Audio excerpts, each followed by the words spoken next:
अस्सलाम वालेकुम। मैं डॉक्टर फरखंदा, एसोसिएट प्रोफेसर शोबा उर्दू।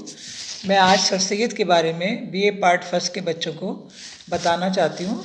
सर सैयद 1817 में दिल्ली में पैदा हुए और इंतकाल उनका हुआ 1898 में। सर सैयद ने जिस माहौल में आंखें खोलें उस माहौल का पस मंज़र कहते हैं कि उस ज़माने के हालात क्या थे।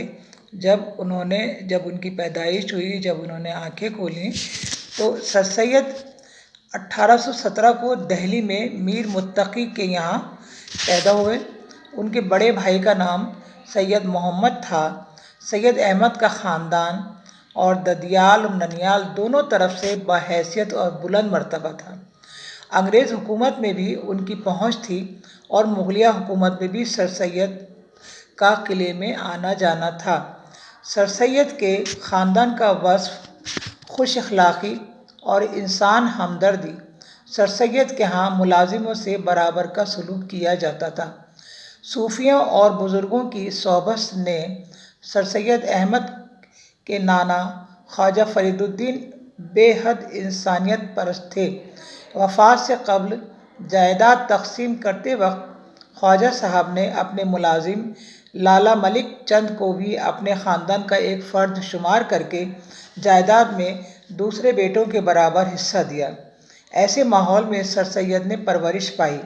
उनकी वालदा अज़ीज़ुन्निसा बेगम नहायत ही नेक और काबिल खातून थीं। उनकी गोद में सर सैयद की परवरिश हुई और उनकी हमदर्दी और इंसानियत और नेकी की ही वजह से सर सैयद ने अपने ऐश व आराम की ज़िंदगी को छोड़कर कौम के लिए दर दर की खाक छानी। 1838 में सैयद अहमद के वालिद का इंतकाल हुआ और 1845 में उनके बड़े भाई सैयद मोहम्मद का इंतकाल हुआ। तसनीफ़ और तालीफ़। सर सैयद ने बहुत सारी किताबें लिखी हैं, अखबार निकाले। तसनीफ़ कहते हैं जो किताब लिखी जाती है उसको कहते हैं, मुसन्निफ़ कहते हैं लिखने वाले को। 1841 को मैनपुरी के जज मुकर्रर हुए। उसके बाद बिजनौर तबादला हो गया। इसी ज़माने में 1857 का गदर हो गया। गदर कहते हैं 1857 की जो क्रांति हुई थी उसको उर्दू में गदर कहते हैं। और इस गैर मुत्तहदा क़यादत ने सारे हिंदुस्तान को तबाह कर दिया। अंग्रेज़ों के नज़दीक मुसलमान बागी थे, उन्होंने सबसे ज़्यादा जुल्म व सितम उन पर ही ढाए। आपने शायद हिस्ट्री में पढ़ा होगा कि 1857 का जो गदर हुआ था उसकी कमांडिंग या उसकी क़यादत मुग़ल बादशाह जो आखिरी ताजदार था मुगलिया अहद का, बहादुर शाह ज़फ़र, उन्होंने उसकी क़यादत करी थी। इसलिए सबसे ज़्यादा मुसलमानों को ही अंग्रेज़ों के ताब या अंग्रेज़ों के गुस्से का शिकार होना पड़ा। जब सर सैयद का तबादला मुरादाबाद हुआ तो फरियादियों की फरियाद सुनने और उनके साथ इंसाफ करने के लिए 3 रुकनी कमेटी बनाई गई। 3 रुकनी कमेटी यानी 3 मेंबर की मिला के एक कमेटी बनाई गई।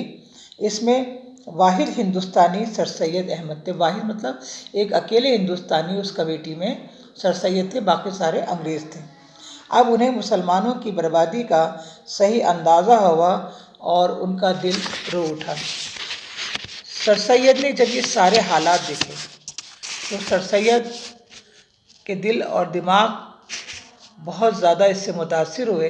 सर सैयद किले में भी जाते थे और सर सैयद ने वहाँ के भी हालात देखे कि वहाँ पर शहज़ादे और शहज़ादियों की क्या हालत थी। इन्हीं हालात से मुतासिर होकर उन्होंने एक किताब लिखी जिसका नाम था असबाब बग़ावत हिंद। असबाब कहते हैं कारण या रीज़न को। 1859 में ये किताब छपी और इंग्लैंड भेजकर इस किताब का अंग्रेज़ी में तर्जुमा कराया गया और पार्लियामेंट में तक़सीम किया गया। इस किताब में सर सैयद ने बग़ावत के 3 अहम निकात बयान किए, यानी बग़ावत के 3 अहम रीज़न या कारण बयान किए। पहला, अंग्रेज़ हुकूमत और रियाया के दरमियान राब्ते की कोई सूरत नहीं थी, इसलिए रियाया की परेशानियों से सरकार बेखबर थी। दूसरा, हिंदुस्तानी आला ओहदों से महरूम थे। तीसरा, हिंदुस्तानियों के रस्म व रिवाज के ख़िलाफ़ ऐसे कानून बनाए थे कि जिससे लोग नाराज़ थे। چوتھا، عیسائی مشنریوں کی سرگرمیوں سے لوگ ناراض تھے۔ اسباب بغاوت ہند میں یہ ساری نکات بیان کیے گئے اور اس کتاب کو پارلیمنٹ میں پیش کیا گیا تاکہ انگریزوں کا غصہ مسلمانوں کے لیے کچھ تو کم ہو۔ اس کا بقیہ حصہ ہم اگلے لیکچر میں پیش کریں گے۔ اللہ حافظ۔